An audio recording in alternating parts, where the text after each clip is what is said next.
Hi, this is Ravi Dahiya. Welcome back, family and friends. We are going to talk today a little bit about the lower eyelids.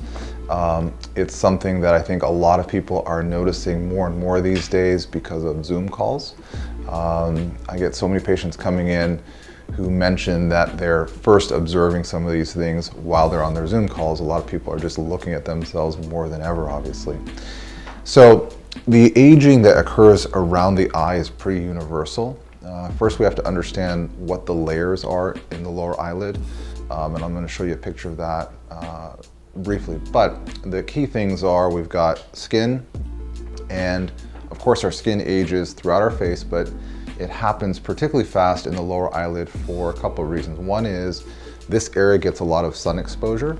Another thing is that we simply use a certain muscle here quite a lot. It's the muscle around the eye, the orbicularis oculi, which helps us blink and squint. It's also engaged when we smile. So the constant movement of that muscle under the skin leads to wrinkles, what we often refer to as crow's feet. So in terms of that first layer, the skin, one simple thing is sun protection. And then the other comes in is Botox. So Botox is really not directly for the skin, it's actually just relaxing the muscle under the skin. But again, if that muscle is not constantly contracting and it stays flatter and smoother, then the overlying skin is going to be smoother as well.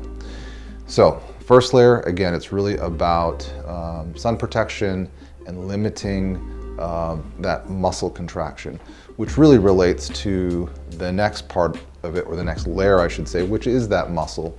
Changes in that muscle can lead to aging around the eye.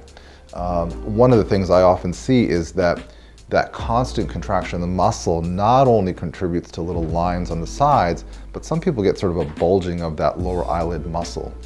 That's another opportunity for Botox to have its impact. Relaxing that muscle is going to prevent that bulging, so that alone can make a big difference.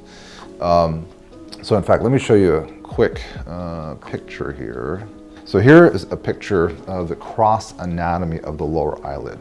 And what that means, it's as if I was to kind of cut a slice and look on the inside from the side. So at the very outside, we've got a very thin layer of skin, a very thin layer of fat under that. And then this sort of bright pink layer is that muscle I was referring to. Under that, we actually have 3 fat pockets in the lower eyelid. This represents one of them on that cross section. So here you can see they're kind of demonstrating forward.